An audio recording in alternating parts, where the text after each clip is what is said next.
Thank you for listening to this episode of Changes Big and Small. This is your host, Damian. Changes Big and Small will help you live your life with intention and purpose. In each episode, I invite you to take action to build the life that you want. My guest today is Karen Buxman. Karen is an international speaker, successful author, and neurohumorist, living at the intersection of the brain and humor. She's the pioneer in the field of applied humor, starting with her master's thesis and now continues her partnerships with leading neuroscientists. Today, Karen helps leaders and those they serve achieve peak performance and optimum health through the art and science of applied humor. It was fun getting a message from you on LinkedIn because you said that I didn't have a neurohumorist in my circle, That's which right. is true. In your bio, you talked about a humorist is at the intersection of humor and neuroscience. And humor in the brain, which is where I live. So tell me, what do you do as a neurohumorist? You know, I have been researching humor for over 30 years. I stumbled into it in grad school when I was tasked with doing research and a thesis. And so this became my research project.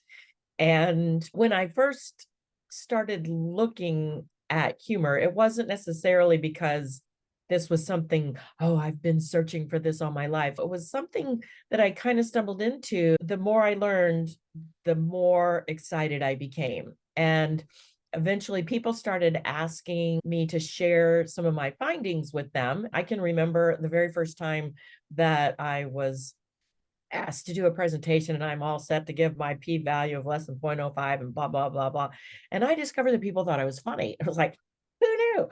So it just escalated very quickly. And pretty soon I had to make a choice between teaching at the university or doing speaking. And I thought, oh, I'll do this for a year, and then I'll come back. But every year it just kept escalating. And now it has taken me from Burbank to Bangkok and just, audiences of 10 to 10,000. And people are so curious and excited about what we are finding. And much of it is supporting what we've known all along. We enjoy humor. It's the rare person who ever thinks about using it intentionally and strategically. There's so many other things that it does health-wise, including improving your mental health, your physical health, your spiritual health, your social well-being.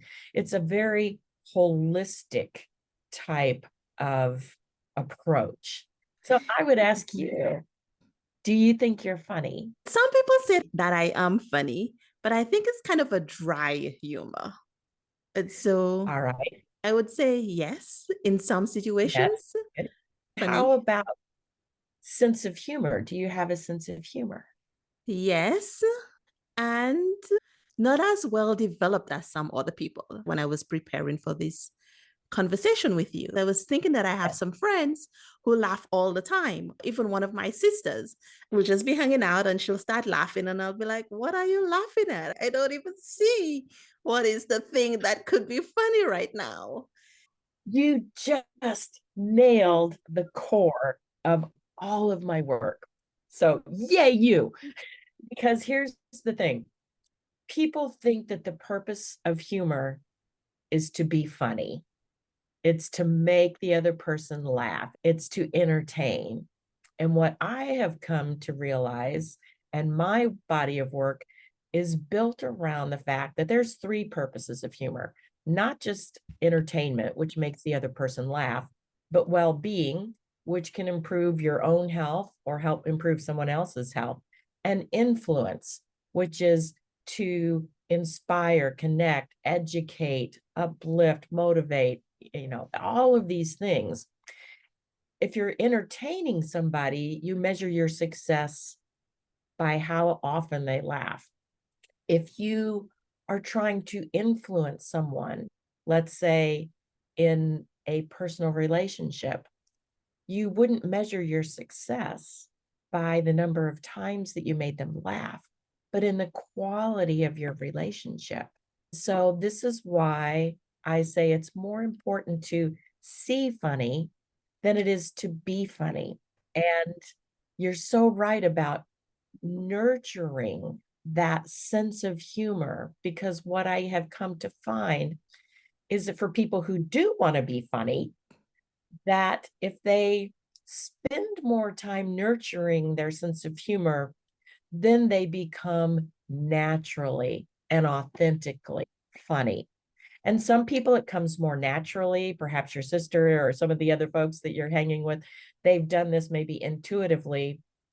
But for others, it's the intentionality of looking for humor, seeking humor for others, because what that is doing is rewiring our brain to see more of what's already there so that you can see the things your sister's seeing, because she's not just making them up. Her brain is tuned into seeing them. And you, through some intentional practice, can rewire your brain to see those things too. Is that not the coolest? That is pretty cool. And what It I'm is. also wondering is, what are some of those intentional practices? Is it a matter of having the intention and looking for those opportunities, or are there specific things that we could do?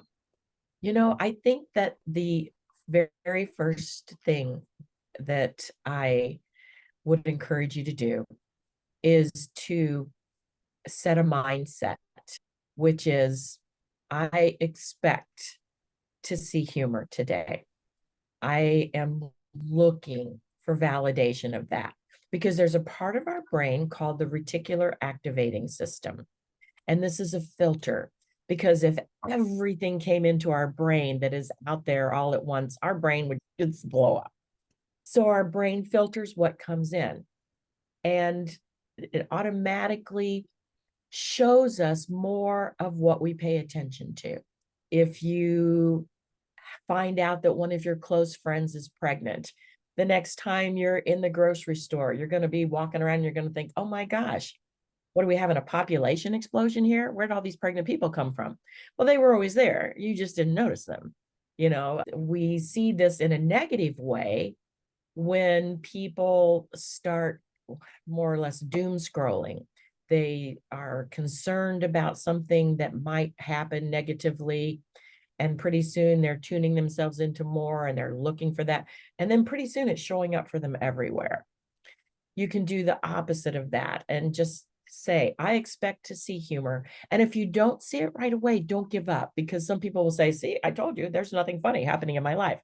But sometimes it takes a little longer to rewire our brain. But then you're going to see something or hear something that is humorous. I was in a clothing store not too long ago, and I am trying on a pair of pants. And I overhear the woman in the stall next to me. And I couldn't see her, but it just painted a picture for me, because she said, good Lord, if this dress was any tighter, it fit me like a mammogram. I am just cracked. I stopped putting on my pants and I got out a piece of paper and I wrote it down, because that's another thing that we have to capture these moments sometimes, because as funny as it was, I forgot about that after I walked out of the store. But a week later, when I'm getting into my purse and I pull out that piece of paper, it's like, oh my gosh, that was so funny. I had to put it somewhere where I could record it and keep it for the future so that I could wire it into my brain. But when you start overhearing things like that, now your synapses are going to fire, neurons are going to wire together, and it's going to be a little easier the next time. And then you're going to overhear somebody, like the person I was standing behind in a hotel to check in at Miami on this oceanfront property. The guy in front of me says to the clerk, tomorrow we want to do some sightseeing. Can you tell me which beach is closest to the water? I want you to think about that. What beach isn't close to the water? But this guy was very sincere. He didn't even know what he said was funny. But to me, that was funny. I hear funny and I see funny everywhere. I've done it for so many years that I can't turn it off. And I'll laugh at things that everybody else is looking and going, what's so funny? What's so funny? And when I tell them, they're like, wow, I never saw that coming. But you can do this and you can help others to do this as well. So the very first thing is expect it.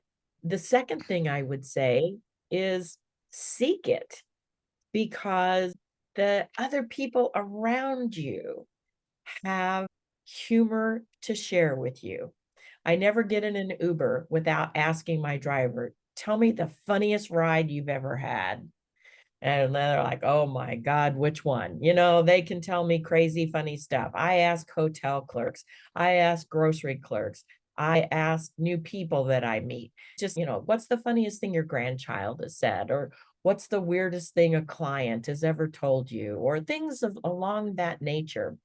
Now, if it's an intimate relationship and you're getting to know one another, or even if you have known one another, it's really interesting. We think we know people well, but part of the fun in getting to know another person is to learn some of their stories. We see children having fun Mhm. and using humor all the time, right? I mean, I could play peekaboo with a kid and they are having the grandest time and laughing. And it Yeah, doesn't matter how yeah. many times you do the thing, they will laugh over and over again.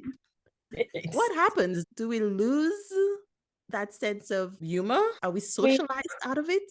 That's very close. We're socialized out of it, we're educated out of it. When we are young, so much of our humor comes from that joy and delight. And as we're growing up, we start having constructs added to our life in the classroom. It's settle down, wipe that smile off your face, quit laughing. My son used to be chastised for that a lot. You can imagine that the fruit didn't fall far from the tree. And he would laugh all the time. And he actually had a teacher say, I don't want you laughing in class. And he said, but what if I find something funny? And she said, if you laugh, I'll send you to the principal's office. And unfortunately, he said, well, you might as well start now. And she did. He thought that was funny. But as parents, we say, come on, honey, act your age, which is one of the craziest things we should ever tell a child, because what we're really saying is we want you to behave like a 40-year-old wrapped in an 8-year-old body. We tend to dampen it. Many cultures, and not so much now, but in some parts still, people say, especially for little girls, honey, it's not polite to laugh out loud, or it's not polite to laugh with your mouth open. Some people are criticized for their laughter and made to feel uncomfortable or ashamed of their laughter. And then as we grow up more and more and more, there's a message that's instilled that if you want to appear professional, that you be serious. But we've confused serious with solemn, because you can be incredibly serious and still be fun or be funny. Southwest Airlines has proven that. Their number one job is to keep you safe from takeoff to landing. But when they say there may be 50 ways to leave your lover, but there's only 4 ways to leave this plane. And, this is a non-smoking flight, but if you just have to have a cigarette, you can go out on our non-smoking section found on the wing and watch today's feature, Gone with the Wind. They just have a whole comedy routine wrapped around safety. They're doing something very serious, but they're not solemn about it. And so part of this is breaking this mindset that we can only communicate being serious by being solemn. And that's exactly where I wanted to go, because I think people might be listening and they might be saying, okay, well, okay, yes, I get this humor thing. I'll watch a comedy every once in a while. But when I'm working, I need to be serious. Or when I'm having a serious conversation, I need to be serious. And you've given some examples of where, yes, you can have a conversation that's important, but it doesn't mean that you can't also have levity and humor in there. Right. And so Right. I want to strengthen the invitation for people on the importance of humor. Why is humor so important? So give me a context of a particular setting and I'll give you some Yes. very specific. Okay, great. So, in any sort of relationship, so at work, for example, maybe you want to come across Okay. as competent. Why would you use Yeah. humor when you're trying to be competent? Awesome. So Researchers are now starting to look at humor in the world of business. Initially, most of the research was done in healthcare settings and what it had to do with health. And I will say that even in a business setting, with stress being such a huge issue, and this particularly coming out of COVID, with mental health being such an issue, that we now know that practicing humor, experiencing humor on a regular basis, which most studies are looking at times of 15 to 20 minutes a day minimum. And that could be a favorite sitcom or a podcast, but that kind of humor builds resiliency and it helps people cope by diminishing what's happening in their brain. Because when we become stressed out, we're firing neurotransmitters, adrenaline, cortisol, and all of these things, which really increase the feeling of stress and that stress response. So humor can be the antithesis for that. In terms of relationships, an interesting thing is that people see humor as an important leadership trait. One article that I read went so far as to say, whether you're looking for a leader or a lover, sense of humor is one of the top 3 traits that people are seeking. Having a sense of humor as leader or as somebody in the workplace, it shows confidence. It shows a connection, because when you are sharing humor with another person during that moment of laughter, and this is particularly true if the humor you're sharing is in a story form or a self-deprecating type of humor, that there is this connection at the level of the brain. When we're sharing a funny story, when we're sharing any kind of story, if we were to put myself and my listener and scan our brains, the scans would show the same parts of our brains firing at the same time. We're creating a connection at both the physical level and at the neuro level and the emotional level. When we're sharing a humorous story, one of the things that our body produces is oxytocin. Some people know that as the cuddle hormone, because when a new mother has a baby, they're exuding oxytocin. This makes people feel bonded together. But we experience that oxytocin release and we feel a level of bonding. I have developed 7 competencies, which I would be happy to share with your listeners. I have an infographic on that, That would be on great. how to do this more effectively, because a lot of people are afraid to go here because the top resistance I hear is, but what if I'm not funny? Or what if I offend? Or what if I am not taken seriously? Or I'm not taken professionally? And so when I'm coaching people or doing my classes, these are the kinds of things that we focus on. With the competencies, you want to make sure that you are not doing something that would harm the relationship, because humor is a double-edged sword. Mm. Humor can be a wonderful tool to bond, but it can also be weaponized. So many people say, I love sarcasm. Are you a fan of sarcasm? Yes, in general, but also with certain people, I know who I can use it with, and with other people, I know not to use it. Exactly. Oh, you're right on. Because the root word of sarcasm means to tear the flesh. And so if this is somebody you know well, and if there is already a trust established, sarcasm can be a very fun form of humor. Right, because But sometimes if this, we'll say it and then we'll laugh about it, I suppose. exactly, it's almost a form of play. Some people call it verbal fencing. But if the very first competency is rapport, the longer you've known someone, the greater that level of trust, the safer your humor will be. If you don't know that person very well, a better approach is to use humor that maybe is mildly self-effacing. Right. Because when you're gently poking fun at yourself, you are showing that you have some vulnerability. In showing that vulnerability, you either at a conscious or subconscious, non-conscious level are appearing safer. When we laugh, have you ever thought about the fact that when people are laughing, they're You're throwing back their vulnerable. head, exposing your neck, you're vulnerable. It's almost like when your pet dog, sees you and runs up and then throws herself on her back, waving her legs in the air. It's like, oh, I'm vulnerable and we can bond.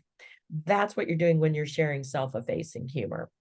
Now, don't overdo it because you want people to recognize you made a mistake. You don't want them thinking you are a mistake. You know what I mean?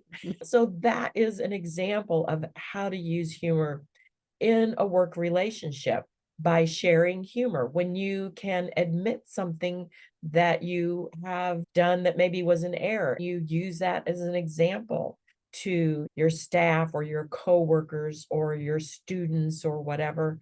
When I was teaching, I would tell my students a story about the time I accidentally wore two left shoes to work all day long. I mean, I had the worst backache by the end of the day. And I said, it's really hard when you're wearing two left shoes to get off on the right foot. What I did was share that with them so that they would realize I've made mistakes. It's okay if you make a mistake. Come tell me. I don't want you to get in further trouble with whatever mistake it is that you've made. It's Yeah. interesting because I used to be a teacher, and one of the things we would do in the first week of classes was we would do the chicken dance. I would be the one leading the chicken dance, and everybody, we couldn't help but laugh doing that. It was kind of the same thing that you were talking about.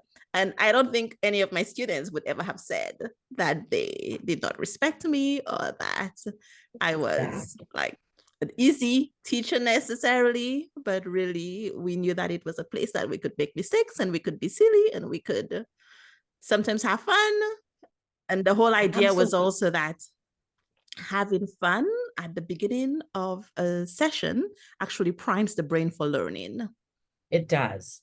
It does. There is a colleague of mine, Gurinder Baines, who has done some research on humor and the brain and found that people in his study showed an increase of retention of short term, which is great when you can't remember what you just had for breakfast or where you put your keys, kind of short term memory. So it really is both at work. I call it the perfect toolkit because it's like having the combination of WD-40 and duct tape. Because my dad used to tell me when I was little, if it moves and it shouldn't, duct tape it. If it doesn't move and it should, use WD-40. And I so like that. duct tape because it bonds, but it's also a lubricant so that when there is resistance or when there is conflict, that humor can lower that resistance when you can, just make a little joke about it or make fun of the fact that, yeah, that went well, didn't it? It doesn't have to be hysterically funny because, again, we're not entertaining. So we're not measuring how often we make people laugh. It can be just that gentle kind of humor that strengthens the quality of that relationship. So, encouraging them to share stories, making the workplace more conducive to a fun environment, letting people share funny things, having engaging activities that are fun that people can participate in, even if it's something as simple as having a display, people and their pets, who looks the most like their dog, or people putting up baby pictures. And can you identify who this beautiful baby was? And oh my gosh, can you believe that's the boss? So, little gentle things that you can do to use that to build your confidence, to build that likability, because people want to do business with or follow people they know, like, and trust. And humor can help do all of those things. You mentioned earlier that humor can be used for entertaining, for well being, or for influence. And I think we're probably most used to humor being for entertainment. And so, Yes. do you have an invitation for listeners if they want to use humor for influence? For example, what's a practice that they could do? Again, expect the humor, to seek it from others. It's interesting if you start asking your coworkers, people that you're following, to share some humor, even if you never share humor yourself, because in this type of humor of influence, you don't have to be the one making people laugh. You can leverage other humor. You can leverage visuals. You can leverage videos. You can leverage other people's stories. If you are in a meeting and you call on someone to share a funny story, one, they get to share their story. They feel good. Everybody laughs. They feel good because you asked the question of this person to share something funny. You're seen as having a sense of humor. This is a desirable trait. All of these things are a very simple way and a very simple exercise to institute humor on a low level. There's lots of other ways, and people are interested in doing more of this. I invite them to connect or reach out to me because I'm going to be having a monthly mastery starting very, very soon where we'll cover these kinds of things. But how can you include more humor in your presentations? How can you funny up your delivery is one of the competencies. Your content is one of the competencies. Doing it authentically is one of the competencies. How can you do it safely where not only are people not physically harmed by a prank, but they're not emotionally harmed or feeling bullied? If you ever hear somebody say, "What's wrong? Can't you take a joke?" or "I'm joking," chances are they were weaponizing their humor. What is the best context to use this in? What's the right time to use humor? Because sometimes people have used humor and the recipient has said, "Ooh, too soon." What's happened is there wasn't enough emotional distance. And so all of these different kinds of things come into play. And the part that makes it tricky, but still worthwhile, is that there's no line. People say, "I don't want to cross the line." But the challenge is that line is a wavy line and it's kind of constantly moving, because in one situation, your relationship might be the most important, but in another, maybe the context might be most important. With diversity and inclusion, everybody, thank goodness, is becoming more aware of this, but sometimes we forget in our humor that there are subtle ways, particularly in jokes, that we are using humor that we're just not even aware that it could be hurtful or harmful to another person, because there's an underlying message. Jokes have targets, and sometimes it's a gentle target, but sometimes it's a not so gentle target. And even differences in generations. I remember back in my younger days, when I worked as a nurse in a nurse's station, one of the physicians would come in and he'd say, "Girls, girls, gather around. I've got a story to tell you." Well, it was nice that he was sharing humor, but it was rather condescending, and certainly a hierarchy that he would always call us girls, but he wasn't intentionally trying to be imposing or doing anything that would be inappropriate. It just wasn't even on his radar.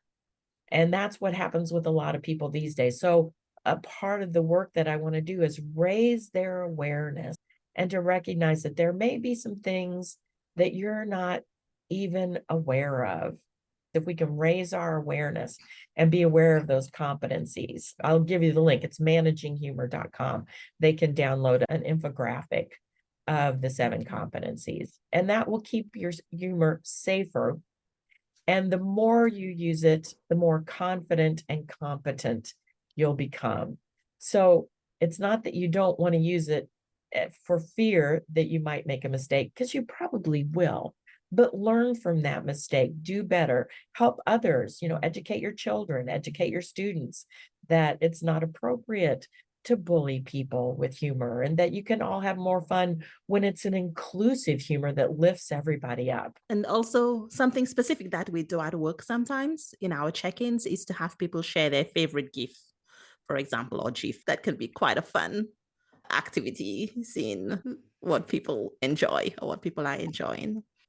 Get some buy-in from your team. One of the team meetings, that I am partaking in. I'm doing some research with UCSD, and it can be a pretty serious group. But at the beginning of every meeting, each person takes a turn. They bring some humor to share. And sometimes, they'll share a video. Sometimes they'll share a cartoon. Sometimes they'll share a funny story. Everybody has a different approach, but it's fun that we all get to participate and bring our own style to the group. And it really has helped the group to bond. I will share managingHumor.com. Is there anywhere else that you would like people to connect with you or follow you? Connect with me on LinkedIn. I love LinkedIn. I think that's how you and I met, wasn't it? It is. Yay, I love connecting people. I'm a connector. And so, if we're connected on LinkedIn and there's somebody else you'd like to meet, let me know, because I think the world is a better place when we're more connected. Wonderful. I feel like I need to tell you a joke to end. Too much pressure, but it was really nice chatting with you, Karen, and thank you very much for making time. You bet. It's my pleasure. Thank you so much. I saw a lovely video of you and your husband, and you mentioned also that you're working together on a book because he wrote the book 1,001 Ways to Be Romantic. Right? So Greg Godek, is that how you say it? Yes. 1,001 Ways to Be Romantic, and you're writing a book called Nonsense Makes the Heart Grow Fonder. So that sounds like an exciting. And for those who are interested for humor in the workplace, I have a book on Amazon called Lead with Levity. And it's a very easy, simple to read book. It's nice. All right. It's a lot of what we talked about today. Wonderful. Thank you very much, Karen. You bet. Thank you. Go to changesbigandsmall.com/free and sign up to get my 10 quick, easy tips to get unstuck. Remember, change begins with one small step. Let's make it a great week.